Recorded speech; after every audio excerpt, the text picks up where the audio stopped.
이름은 엘리사벳이라. 이 두 사람이 하나님 앞에 의인이니 주의 모든 계명과 규례대로 흠이 없이 행하더라. 엘리사벳이 잉태를 못함으로 그들에게 자식이 없고 두 사람의 나이가 많더라. 24절 5절 읽겠습니다. 이후에 그의 아내 엘리사벳이 잉태하고 5달 동안 숨어 있으며 이르되 주께서 나를 돌보시는 날에 사람들 앞에서 내게 내 부끄러움을 없게 하시려고 이렇게 행하심이라 하더라. 아멘. 이는 하나님의 말씀입니다. 하나님 감사합니다. 네, 오늘 세례 요한의 출생 두 번째 시간을 함께 나누도록 하겠습니다. 지난주에 우리는 세례 요한의 출생의 의미에 대해서 살펴보았습니다. 누가는 데오빌로에게 확실한 신앙의 지식을 전해주기 위해 펜을 들었습니다. 누가는 예수가 누구인가 그리고 그가 하신 일이 무엇인가를 알려주기 위해서 누가복음을 작성합니다. 그런데 이 시작에서 누가는 세례 요한에 대한 이야기를 굉장히 길게 합니다. 왜였다고 말씀드렸습니까? 예수가 세례 요한이 아니냐는 사람들이 그리고 그런 풍문들이 있었기 때문입니다. 누가는 세례 요한의 출생을 자세히 기록합니다.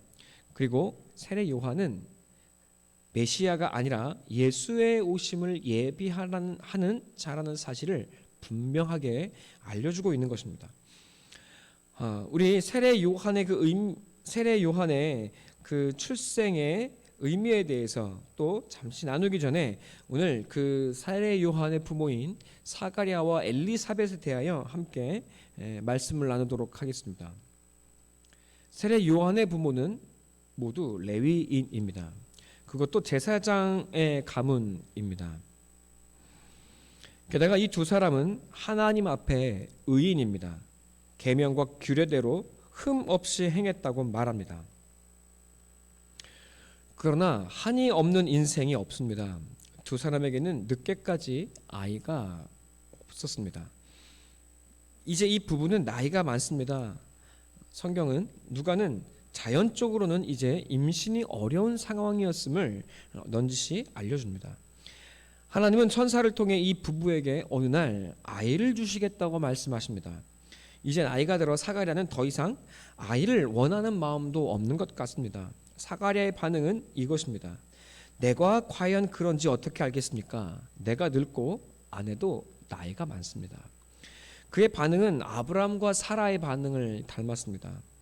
그는 천사의 말을 믿지 못합니다. 그래서 천사는 믿지 못하는 그의 입을 잠시 막습니다. 그의 믿음 없음을 그의 몸을 통한 기적으로 천사는 믿게 하려는 것이었습니다. 그리고 아내 엘리사벳은 잉태합니다. 그리고 엘리사벳은 이렇게 말합니다. 주께서 나를 돌보시는 날에 사람들 앞에서 내 부끄러움을 없게 하시려고 이렇게 행하심이더라. 엘리사벳은 자신의 한을 풀어주신 하나님을 찬양합니다. 엘리사벳의 기도에는 삶의 아픔과 하늘의 위로가 동시에 들어 있습니다. 천사는 사가랴를 통해서 이 아이의 사명, 삶의 의미가 무엇인지를 알려줍니다. 이 아이는 구별된 사람, 나실인이요 또 선지자가 될 것입니다. 주 앞에서 큰 자가 될 것입니다. 나실인처럼 포도주나 독주를 입에 대지 않을 것이고 선지자처럼 성령의 충만함을 받아서 메시아의 길을 예비할 것입니다. 모태로부터 성령이 임하게 될 것입니다. 이스라엘 자손을 하나님께로 많이 돌아오게 하고 또 아버지의 마음을 백성에게 전할 것입니다. 여러분, 주님의 오실 길을 예비하고 또 그 백성을 예비할 것입니다. 이것이 누가가 전하는 세례 요한의 출생 이야기입니다. 오늘 우리는 이 사가랴와 엘리사벳의 삶에 대해서 조금 더 들어가야 할 것입니다. 이 시대에 아이가 없다는 것은 하나님의 노여움을 샀다는 표시입니다. 제사장이요 흠없고 말씀대로 살며 바르고 정직한 의인입니다. 그런데 아이가 없습니다. 사람들은 수군거렸을 것입니다. 저렇게 보이지만 분명 하나님께 무슨 죄를 지었을 거야. 겉보기에는 외식이고 가식이고 속에는 뭔가 악한 것이 분명히 있을 거야. 욥에게 세 친구가 찾아와 분명히 너에게 죄가 있는 것이 분명하다고 말했던 것처럼 여러분, 사람들도 사가랴와 엘리사벳 그 주변에서 웅성거렸을 것입니다. 그렇지 않고서야 아이가 없을 수 없다고 생각했을 것입니다. 그런 생각과 눈빛이 당연히 이 부부에게 전달되지 않았겠습니까? 그런 문화 속에서 살아가니 사가랴와 엘리사벳은 그 삶과 인생이 가시방석 위에서 살아가는 것 같지 않았겠습니까? 게다가 사가랴는 그럼에도 불구하고 제사장으로 예배를 인도하고 있습니다. 하나님께 복을 얻지 못하는 자가 백성들을 위해 축복을 구하는 자리에 있는 것입니다. 사람들의 멸시와 조소가 있었을 것입니다. 네가 무슨 예배자요, 네가 무슨 제사장이고 하나님께 축복도 받지 못하면서 우리를 위해 어찌 복을 빌어줄 수 있겠느냐며 사람들은 조롱했을 것입니다. 이제 엘리사벳은 나이가 들어 더 이상 아이를 가질 수 있다는 희망을 품을 수 없게 되었습니다. 부부는 오랜 인고의 세월을 보냈을 것입니다. 사람들의 이 수군거림 속에 그럼에도 불구하고 삶의 자리를 지키기 위해서 이 부부는 남모를 눈물을 아주 많이 흘렸을 것입니다. 그리고 하나님과 오랜 씨름을 했을 것입니다. 자녀를 주시면 더욱 잘하겠노라고 거래도 했을 것이고 또 하나님 마음에 들어보려고 부단히 애를 썼을 것입니다. 자신애가 무슨 죄가 있는 것은 진짜 아니었는지 오랜 시간 자신을 돌아보며 또 스스로를 겸비하기 위해 노력했을 것입니다. 대체 왜 안 주시냐고 하나님을 원망도 많이 했을 것입니다. 여러분, 심지어 하나님까지도 협박하지 않았겠습니까? 하나님, 아이를 주지 않으면 나도 제사장 노릇을 더 이상 못하겠습니다. 그렇게 하나님과 씨름하지 않았겠습니까? 부부는 아마 서로를 탓하며 많이 싸우기도 했을 것입니다. 당신 때문에 아이가 없노라고, 당신 때문에 하나님 복 주시는 것 같지가 않다고 둘은 많이 싸웠을지도 모릅니다. 하나님은 오랜 시간 아무 말도 그리고 아무 대답도 없습니다. 그저 아이가 없었구나가 아니라 여러분, 우리는 인생이란 눈물의 자리임을 알게 되는 자리에, 그 인생의 자리에 섰습니다. 그렇기에 말하지 않아도 이 부부가 감당했어야 할 인생의 눈물과 아픔이 무엇인지는 이제 어렵지 않게 짐작할 수 있는 시간에 서 있습니다. 부부는 보이지 않는 하나님과 씨름하며 아무도 알아주지 않는 싸움을 버텨냈을 것입니다. 하나님은 보이지 않으면서도 여러분, 이 두 사람과 씨름하셨습니다. 그리고 이 두 사람은 그 하나님을 붙들며 세상의 사람들의 조롱과 멸시, 그 조소를 견디기 위해 부단히 노력하고 애썼을 것입니다.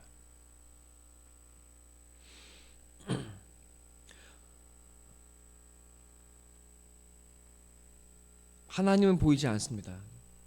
그러나 하나님은 이 두 사람을 하나님 앞에 의인으로 빚어 가신 것입니다. 하나님과 씨름하고 원망하면서도 가혹한 세상을 살기에는 하나님을 붙드는 것 외에 이 부부가 할 수 있는 것이 없었을 것입니다. 그럼에도 불구하고 하나님을 예배하는 것이 이 땅에서 유일한 피난처요, 삶의 안식이요, 그리고 행복의 자리였을 것입니다. 이 엘리사벳은 하나님께 기도하고 밤새 눈물로 기도하고 하나님께 매달리는 것 외에는 이 세상을 버텨낼 힘이 없었을 것입니다. 이 두 부부는 이 눈물의 인생을 하나님과 씨름하며 그렇게 하루하루를 버텨냅니다. 여러분, 그러나 하나님은 이 눈물의 시간들을 통해 이 부부를 온전하고 견고한 사람으로, 그리고 흠없는 의인으로 빚어가고 계셨던 것입니다. 하나님을 예배하고 섬기는 것 외에 다른 살 길이 없는 이 부부, 여러분, 이 인고와 인내의 세월이 이 두 사람을 도리어 하나로 만들었습니다. 서로의 아픔을 이해하고 보듬으며 서로의 연약함을 받아내는 연합을 이루는 참 부부가 되게 하셨습니다. 사랑하는 성도 여러분, 하나님의 일하심은 우리의 이해와 시간을 넘어섭니다. 우리의 전 인생을 통해 하나님은 당신의 뜻을 이루어 가십니다. 너무 길고 또 너무 감당할 수 없는 세월, 고난인 것처럼 느껴집니다. 더디고 좀처럼 아무 일도 하시지 않는, 보이지 않는 하나님인 것 같습니다. 여러분, 그런데 이게 바로 하나님의 일하심이라고 성경은 말하고 있습니다.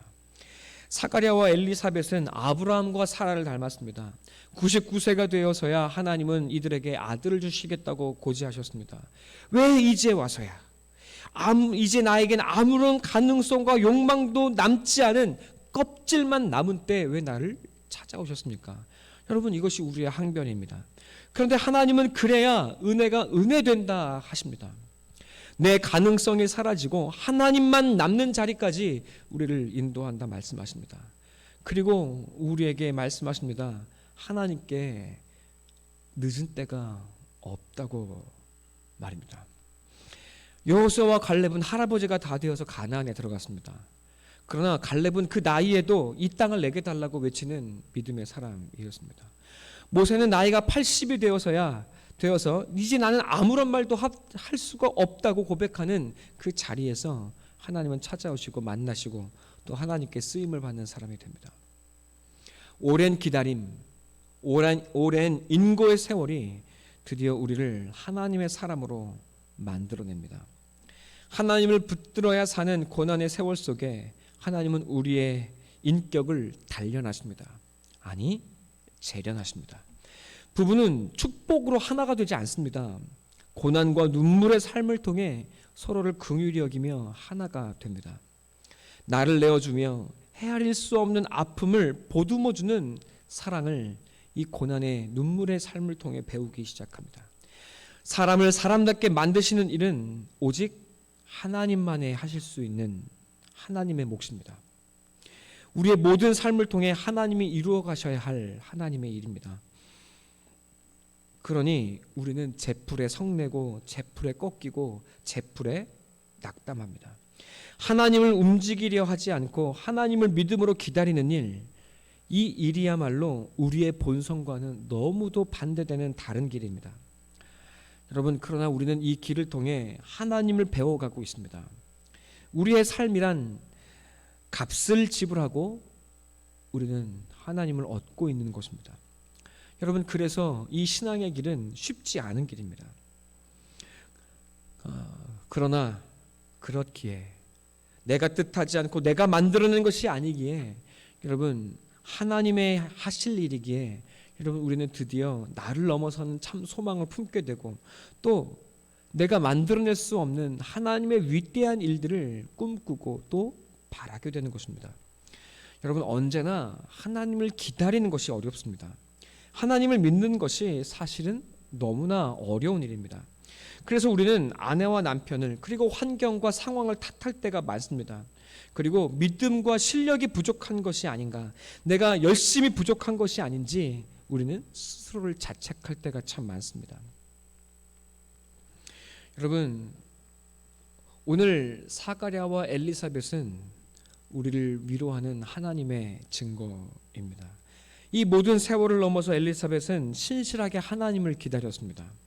오랜 시간은 하나님께서 이 부부를 통해 요한을 보내시기 위한, 세례 요한을 보내시기 위한 준비 기간이었던 것입니다. 오실 메시아를 예비하는 마지막 사사여 또 마지막 선지자로 보내시기 위해 하나님은 정결한 통로로 이 부부를 준비시키고 있었던 것입니다. 자신의 탓도 그리고 열심의 부족도 아니었습니다. 소망이 끊어진 자리에서 도리어 엘리사벳은 임신을 합니다. 엘리사벳은 5달 동안 홀로 잠잠히 지냅니다. 그리고 엘리사벳은 드디어 25절에 고백합니다. 주께서 나를 돌보시는 날에 내가 부끄러움이 없게 하시려고. 하나님이 나를 돌보십니다. 나는 부끄럽지 않습니다. 여러분, 이것이 엘리사벳의 노래입니다. 사랑하는 여러분, 이것이 하나님을 믿는 우리의 모두의 고백이 될 것을 믿으십니까? 오늘 하나님이 여러분을 위로하십니다. 돌보시고 계시고 또 우리의 끝이, 여러분의 끝이 결코 부끄럽지 않도록 우리를 세워주시겠다고 약속하십니다. 하나님은 도무지 우리의 손에 잡혀지시지가 않습니다. 우리는 신앙의 열심으로 하나님을 소유할 수 없습니다. 하나님을 주려 하지만 도리어 하나님께 붙잡힌 인생이 되게 하십니다. 하나님은 우리의 욕망과 죄악의 찢기를 덜어내시고 우리를 맑게 씻기시고 우리라는 그릇에 임하십니다. 엘리사벳과 사가랴는 성령으로 충만하여 진정한 찬양을 올려드리는 사람이 되어 있습니다. 이것이 그들의 평생의 삶을 통해 하나님이 이루신 일일 겁니다. 41절로 45절은 그 엘리사벳의 노래를 하고 있습니다. 엘리사벳이 성령의 충만함을 받아 큰 소리로 불러 이르되 여자 중에 내가 복이 있으면 내 태중에 아이도 복이 있도다. 내 주의 어머니가 내게 낳아오니 이 어찌된 일인가. 보라, 내 무난한 소리가 내 귀에 들릴 때에 아이가 내 복 중에서 기쁨으로 뛰놀았도다. 주께서 하신 말씀이 반드시 이루어지리라고 믿은 그 여자에게 복이 있도다. 여러분, 엘리사벳은 놀라운 노래를 부르고 있습니다. 뒤늦게 아이를 낳고 당당해진 이 여인은 오직 자기의 아이와 자신의 이 출산만을 기뻐하고 그것만 바라보고 있지, 바라보는 것이 보통 사람의 모습이지 않겠습니까? 그러나 엘리사벳은 자신을 찾아온 마리아와 그 속에 잉태한 아기 예수를 노래하고 도리어 높이고 축복합니다. 여러분, 엘리사벳은 자기의 욕망과 죄악을 덜어내고 성령으로 충만한 사람으로 하나님께서 놀랍게 빚어내고 계시는 것입니다. 사가랴도 마찬가지입니다. 68절로 79절의 긴 노래를 통해서 사가랴는 자기의 아이가 아니라 아기 예수를 높이고 찬양합니다. 여러분, 이제 더 이상 사가랴는 하나님께 저주받아 아이 없던 제사장이 아닙니다. 하나님께 복도 받지 못하는 주제에 하나님의 복을 기리는 우스꽝스러운 제사장이 아닙니다. 이제 사가랴는 하나님의 놀라운 사랑을 받은 하늘의 선지자요, 그리고 그 삶의 눈물이 하늘의 기쁨의 영광이 된 하늘의 제사장이 되어 있습니다. 하나님은 믿는 자를 사람들이 이해할 수 없는 역전의 자리로, 그리고 역설의 삶으로 인도하신다는 사실을 하나님은 사가랴와 엘리사벳을 통해 우리에게 보이시고 말씀하고 계십니다. 주 안에 사랑하는 여러분, 이 하나님을 믿고 기다리고 계십니까? 하나님의 손에 붙들린 인생이 되셨습니까? 내 뜻대로 하나님을 잡으려 하십니까? 아니면 하나님의 뜻에 붙들려 오직 하나님의 사명이 내 가슴속에 살아 있습니까? 우리의 모든 인생이 하나님의 일하심의 은혜 아래 있다는 사실이 믿어지십니까? 그리고 이 땅에 오랜 세월 흘리는 우리의 눈물과 내 뜻대로 되어지지 않는 우리의 이 눈물의 힘겨운 인생이 사실은 하나님께 빚어지고 있는, 하나님 손 안에서 이루어지고 있는 하나님의 빚으심이라는 사실을 여러분은 믿고 또 기뻐하실 수 있겠습니까? 지금은 우리에게는 눈물인 것처럼만 보여질지라도 여러분, 이것이 기쁨의 단을 거두게 되리라는 하나님의 약속이라고 하나님은 우리를 설득하고 우리에게 말씀하고 계십니다. 우리 인생의 어떤 고난도 그리고 눈물도 하나님 앞에서 허투루 버려지는 것이 없다고 주님은 우리를 위로하고 계십니다. 우리를 붙들어 빚어가고 계신다고 말씀하십니다. 이 세상 알아주지 않아도 우리가 걸어가야 할 길이라고 말씀하십니다. 그리고 우리는 이 길의 마지막에서 웃는 자가 되어 있을 것이고 하나님께서 나의 기도를 들으시고 나를 부끄럽지 아니하게 하실 것이라 약속하고 계십니다. 사랑하는 여러분, 이 땅의 사람들은 보란듯한 삶을 살고 또 그런 자기 자신을 보여주고 싶어합니다. 일에서 성공하고 자신의 잘남을 드러내고 싶어하고 축복받아 마땅한 사람이라는 것을 증명하고 싶어합니다. 그래서 사업에 성공해야 하고 돈도 잘 벌어야 하고 노후도 잘 준비돼야 하고 그리고 신앙도 좋아야 합니다. 그것이 축복이라고 생각합니다. 축복이 맞습니다. 하지만 사가랴와 엘리사벳을 통해 우리는 보게 됩니다. 진정한 축복은 도리어 내 뜻대로 이루어지지 아니하는 것, 이 땅에 눈물 흘리는 자리에 서게 되는 것. 그리고 내 뜻이 이루어지는 것이 아니라 내 안에 하나님의 뜻이 이루어지고 하나님이 나를 부끄럽게 하지 아니하시는 인생이 되어지는 것이라는 사실. 그리고 그 어떠한 과업을 이루는 것보다 내게 주어진 작은 생명을 잉태하고 출산하는 일, 그리고 내게 주어진 이 가정을 말씀을 예비하는 소중한 가정으로 가꾸어 가는 일이라는 사실을 엘리사벳과 사가랴는 우리에게 말하고 보여주고 있습니다. 사가랴와 엘리사벳은 오랜 고난을 통과하고 얻은 이 아이를 주신 하나님의 뜻이 무엇인지 알았습니다. 이 땅의 죽음의 자리에서 살아가는 모든 사람을 구원할 예수를 예비하고 또 이 땅의 사람들을 인도하는 사명의 아이가 될 것을 그들은 알았습니다. 이 일을 위해 하나님은 사가랴와 엘리사벳을 오랜 시간 동안 연단하셨던 것입니다. 진정 복된 사명의 사람이요, 태어나면서부터 사명이 주어진 인생이 바로 세례 요한이었습니다. 여러분, 나의 아이가 예수가 오실 것을 예비하는 하늘의 사명자로 부르심을 받았다고 한다면 여러분은 기쁘십니까?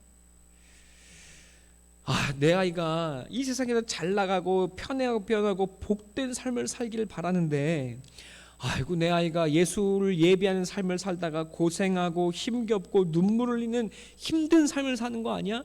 내 아들이 개척교회 하는 거 아니야? 내 아들이 새벽기도 하는 거 아니야? 여러분 걱정되지 않습니까? 하나님을 믿지만 자녀들에게 얘야 너는 적당히 믿는 사람이 되어야 한다 라고 말하고 싶은 것이 우리의 솔직한 심정이 아닙니까? 여러분, 세례 요한이 어려서부터 나는 사명자야, 나는 예수를 예비할 거야, 여러분 이런 생각을 갖고 살았겠습니까? 아닙니다. 여러분, 이 아이가 사명자라는 사실을 누가 가르치고 알려주었겠습니까? 사가랴와 엘리사벳이었습니다. 이 사가랴와 엘리사벳은 이 세례 요한, 이 어린 아이가 태어나 자라면서부터 이야기했을 것입니다.